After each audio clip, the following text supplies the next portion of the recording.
At the same time, the French model took root in the United States through the institutionalization of school-based training.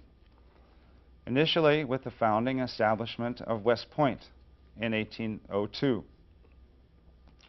West Point, the establishment of West Point was a somewhat awkward development for the United States because, again, there was fear of developing an overly centralized government. At the same time, it was argued that we needed to provide a standing supply of military officers to protect the United States from continuing threats. So West Point does get established. And initially, the students at West Point, the cadets at West Point, to the extent they were learning engineering, were focusing on military engineering projects, embattlements, fortifications, and the like. But as time went by, West Point also became a significant source of supply of civil engineers or civilian engineers through the 1830s and 1840s. Now, the Army Corps, what was called the Army Corps of Engineers, had already been established in the United States by the time West Point got going.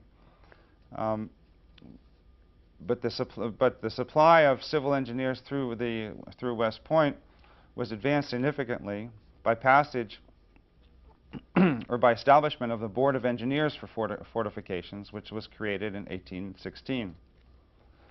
In 1824, the passage of the General Survey Act made it possible and made it legal for officers to do civilian work, to make civilian surveys, but only the initial work. The first civilian graduates from West Point, the graduates who were going to go work immediately in civilian arenas, were in 1818, so 16 years after the establishment of West Point. By 1828, there were 10 graduates going off into civilian areas, 15 by 1830, 25 in 1833, and by 1838, 107.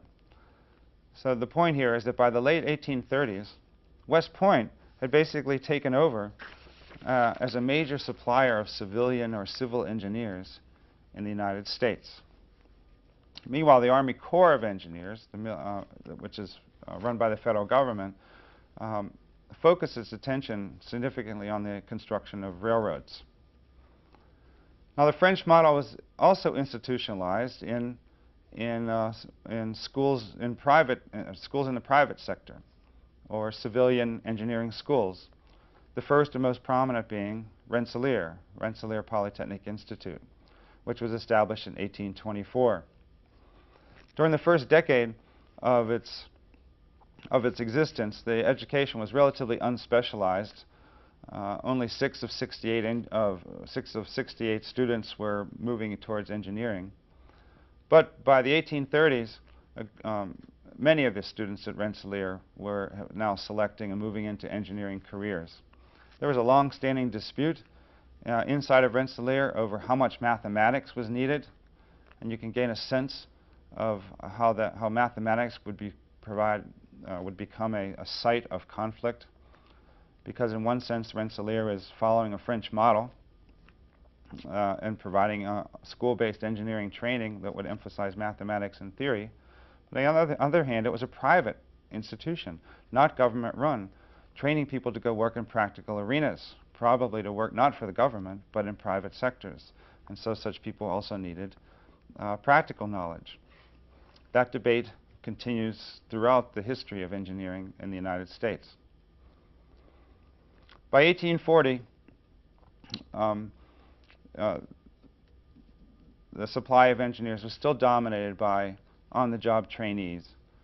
And by the 1840s, the total number of chief engineers in the United States was somewhere in the neighborhood of 87.